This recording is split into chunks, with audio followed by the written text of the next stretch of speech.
Welcome to the Home Building Hub, your essential podcast guide to building your new home. Hosted by industry experts Colin Bischoff and Darren Brennan, this conversational podcast will help better educate you about all things new home building so you can avoid costly mistakes and enjoy your building experience to the fullest, no matter which home builder you choose. Hey there, folks. Welcome to the Home Building Hub. You're with Colin and a somewhat under the weather co-host Darren Brennan. Thanks for joining us today, Dazza. You're a little bit unwell, but you've made it. Yeah, we're going to tough it out through. Hopefully, I don't have a coughing fit, but voice is a little nasy, a little croaky, but yeah. We're all right, mate. We're all right. We're here. No, thanks for turning up. Appreciate it. So, Daz, we had recently an announcement of another interest rate cut, and we thought we might just talk about that a little bit to help those of you out there that just want to learn a little bit more about whether you take action, whether you don't, what it all means, really, I suppose. So we thought let's kick off with that one. So let's say May 20th, Darren, for the official, I suppose, announcement was that they cut a 0.25 percentage point off the interest rate, so going from 4.1 down to 3.85. So that's the official numbers. And just to put that into some normal, I guess, understanding, essentially what that means is if you've got about a $600,000 mortgage, it translates to approximately $90 to $100, basically. So somewhere in that mix. $400 a year, right? Yeah, so a bit of a saving, which is good. So whether you have a new home or established property, whatever, you already got a mortgage, and it's a good win for you. But for those we're obviously talking to, thinking probably more we're targeting this chat towards, Darren, is those who haven't yet purchased. Those people are sitting there thinking, oh, is now the time to go? Like, now there's a second rate cut. Does it give me the confidence to start pushing ahead? And we just wanted to share a little bit more of the reality of the situation of what happens next. So the question is, Darren, it's obviously a great win, but is it a good enough reason to get off your backside and go and inquire and build a home? I guess you're going to say, well, no, it isn't. But there's a fair bit in that, Cole, I guess, which is good. One bit that you didn't mention in that opening is that it does also open up your borrowing capacity, which I think is one of the bigger ones. True. So by call it 20 to 25 grand. Again, I'm not a mortgage broker or a bank, so please talk to your mortgage broker or bank about what it does for you based on your circumstances, your loans and kids and or your income, etc. But they'll look at that and, but you can rest assured it's certainly opened up a bit more borrowing capacity. So that's going to be really good. One bit I did see a couple of lines about it, but right now is the most strategic window we've seen in a long time to secure the best property your budget allows. And here's why: because interest rates are easing, which we've seen a couple of interest rate reductions now. The election's behind us, which again often puts a handbrake on people making decisions. Buyers' confidence is rising, and there's no doubt that that's the case. We're seeing that with, even in our own business, the number of people coming through our displays, people just being out there. There's a bit more of that going on, which is great. But the real key is that the buyer competition hasn't fully returned yet. And what I mean by that is people are looking, but they're not making decisions quite yet. So we're starting, and we think this will be the start of that. But that also means that you're able to secure a premium quality home, right, in your price bracket with far less competition. So that's got to be a good thing, right? There's less competition out there right now. So if you're looking to secure that particular block of land, talking with your builder, there's certainly, everyone's wanting to talk to you because there's less competition. So, more of us kind of people are wanting to talk to more of you kind of buyers and look after you on the way through. But that window's closing fast, and we're already seeing that. Some of the land developers are taking away some of the land rebates, and as we move more towards the mid-year, more and more buyers we expect will enter the market. And what that'll mean is a surge in demand.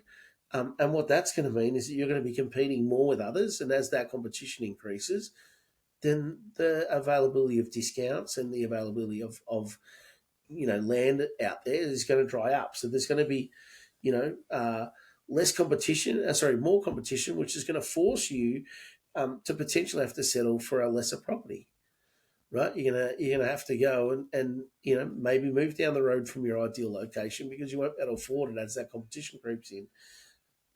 or worse, you're going to pay even more for less. So, where you were getting a 400 square metre block of land, you might be able to get a 350 at that same price. Where you were able to get a 25 square home, you might only be able to get a 23 square home because there won't be the same level of discounts available. So if you act now, you're not just buying property, you're buying ahead of the curve. And I think that's the real key, right? It's a smarter move financially and strategically. So I think there's some fair bit in that, to take away. But you've got to be taking action now if you want to get the best deal. And probably, and we'll touch on that in a couple of minutes, the best deal might have been some time ago as well. So we'll touch on that. The other thing that's really important is on the back of interest rate reductions, history says that in 2 years after the rate cut cycle, and this was out of the Australian Financial Review, we see property prices increase. So in 1984, we saw a 6% increase 2 years later. In 1986, an 11% increase. In 1988, a 60% increase. It goes on. 2003, a 32% increase. And more recently, during the COVID times, in 2021, we saw a 27% increase.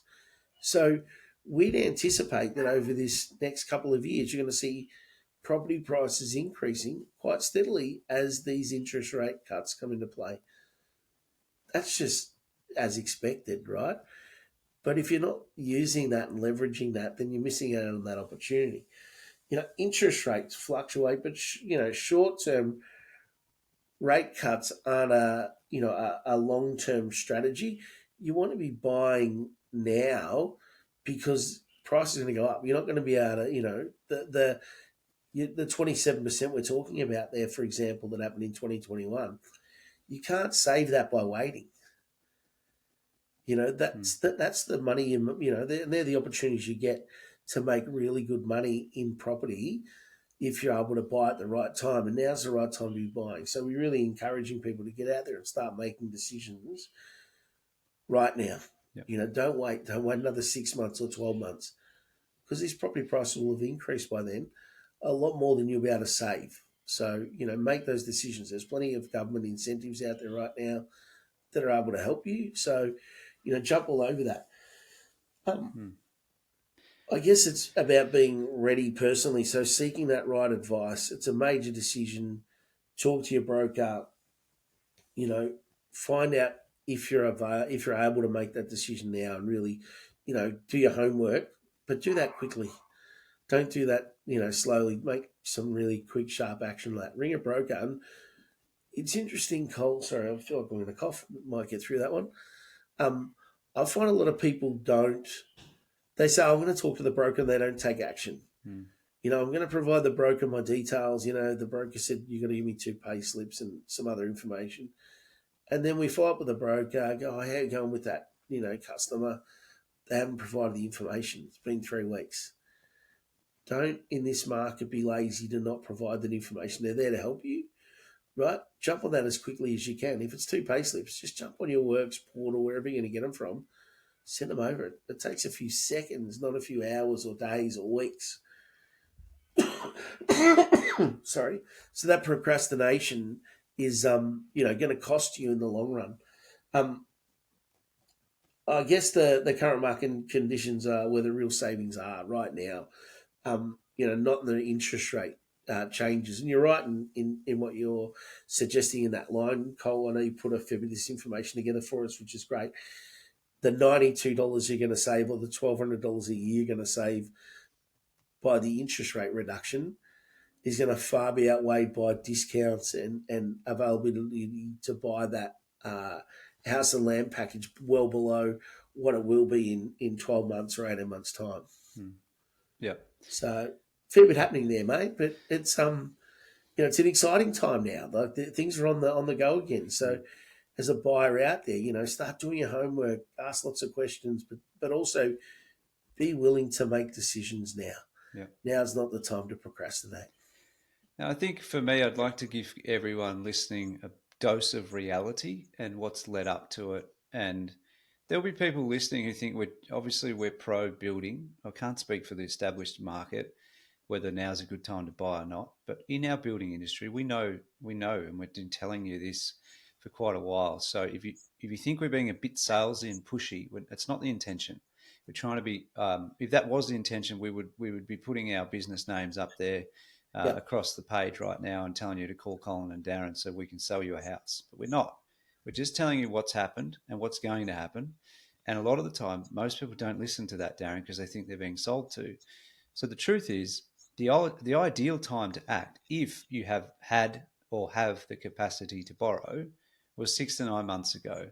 And that's when we had several episodes of this podcast, October, November, December, where we said you need to act now. You've got the best discounts available from builders, Yep. and you've got the best rebates available from developers, and you've got plenty of 100%. titled land. And that's really Victoria centric too, in fairness.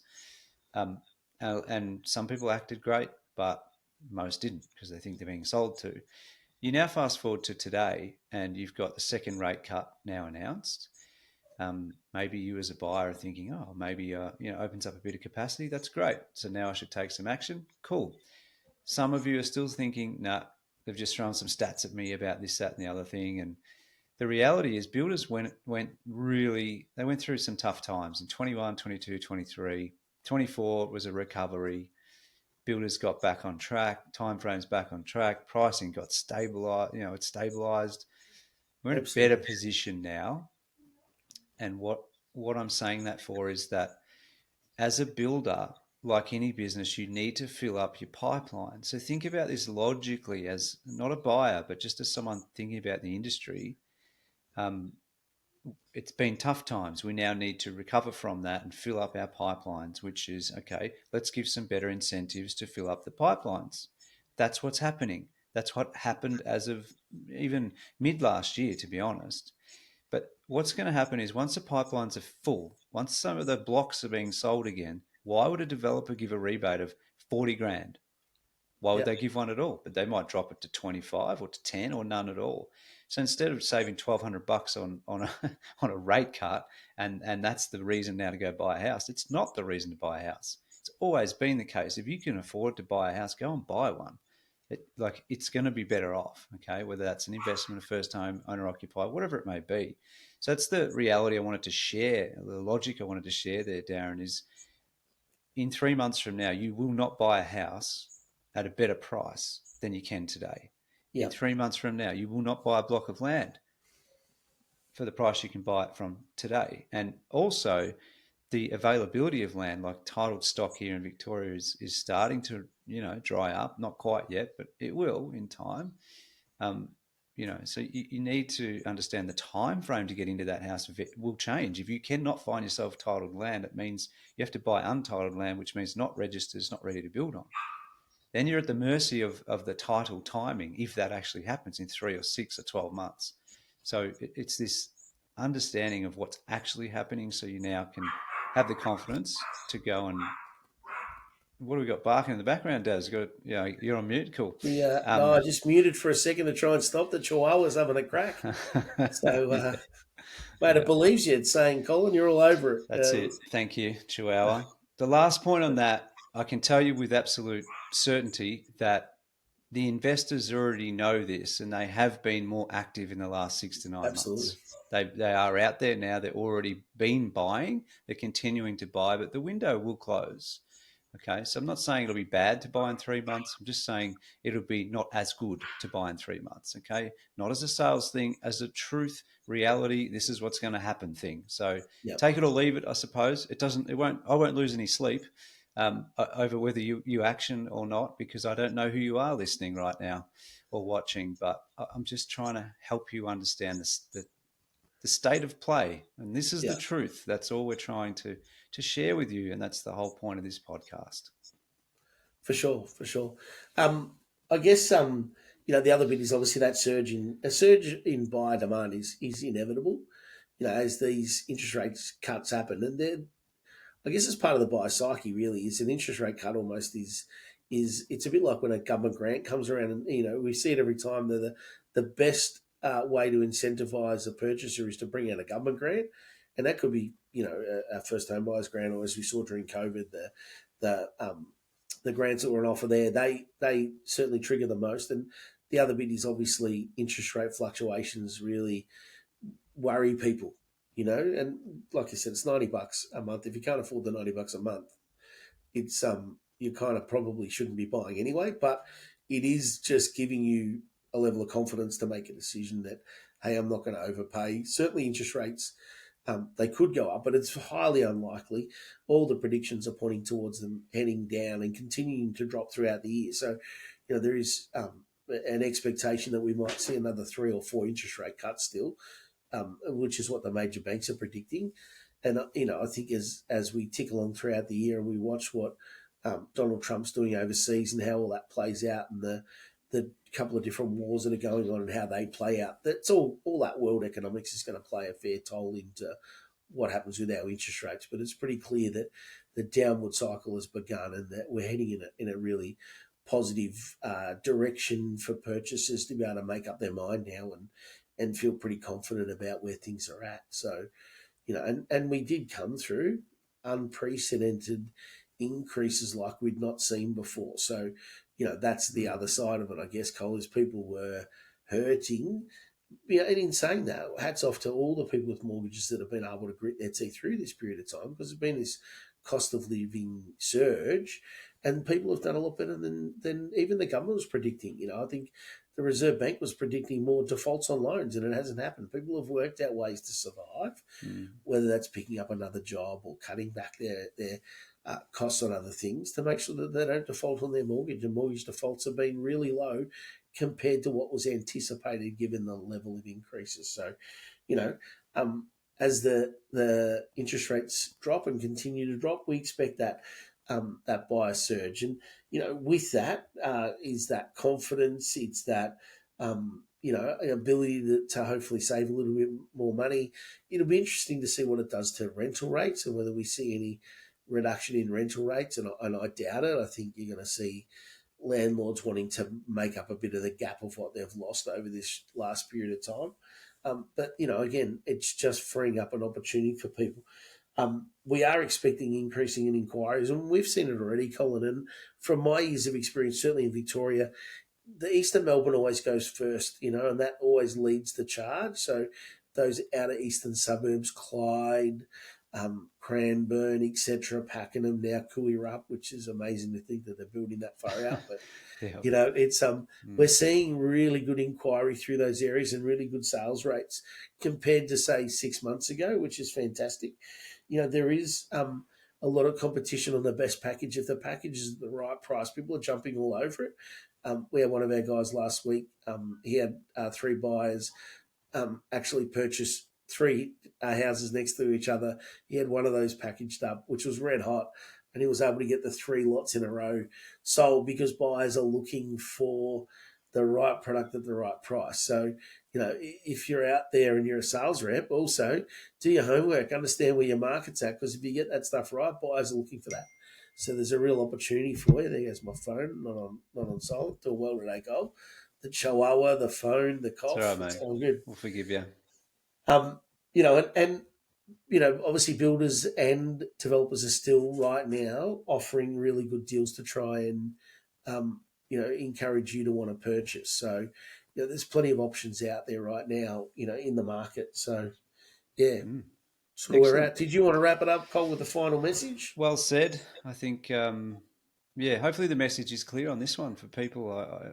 Take it or leave it, really. But we're just trying to identify what's about to come. So we feel if you do have the capacity to borrow the money, then go out there and start your shopping. And I think one thing that people forget is the process takes some time to build a house. So to get yourself from the starting point now to picking a block, all the education we've got there for you, and picking a block and picking a house and making sure they match each other, and going through getting a contract and the colours and the contract and getting all that stuff, finance approval, then getting to site a few months later, then building the house itself within 6 months or so if it's a single. You're talking 9 months at best, right? So for that start to finish process, and that's at best. So I guess my final message is if you're ready to go, then get going. And if you're not, that's fine. You just have to accept that you're going to pay a little bit more for land, or you're not going to get as many incentives, I suppose. You pay a bit more for land, a bit more for the house. But really the common sense move is you can probably still get yourself a lot less overall of a mortgage if you start taking action a little sooner wherever you Absolutely. are, whichever state, doesn't matter who I work for or who Darren works for, whatever state, whatever builder, just go and do your thing. That's You probably the can call message. me on 043. No, joking. Yeah, isellhouses.com. Darren Mate. Brennan. Yep. Cool. That's it. So thank you everyone for listening. Hopefully it helps. Just I guess give you a bit of an insight. That's the goal here. So Absolutely. if you like it, please give us a rating. We love those on the platform you're on. 5-star rating would be great. Any questions, topic ideas, etc. homebuildinghub.com.au. You can jump on there. And yeah, nice and simple. Darren, you've done it. You got through it. So well Got through. done and thank you. I was struggling at one point, but I didn't really launch into a big cough, so I've done well. Well done, mate. That's good. Go and see the doctor, and we'll see you all on the next one. Chat later, mate. Good on you. Thanks for listening to the podcast, guys. And just our disclaimer, whilst we're all about providing value to you, this podcast should not be considered as legal or financial advice. It contains general information only, and you should seek out independent professional advice on your personal situation before making any legal or financial decisions. 1, 2,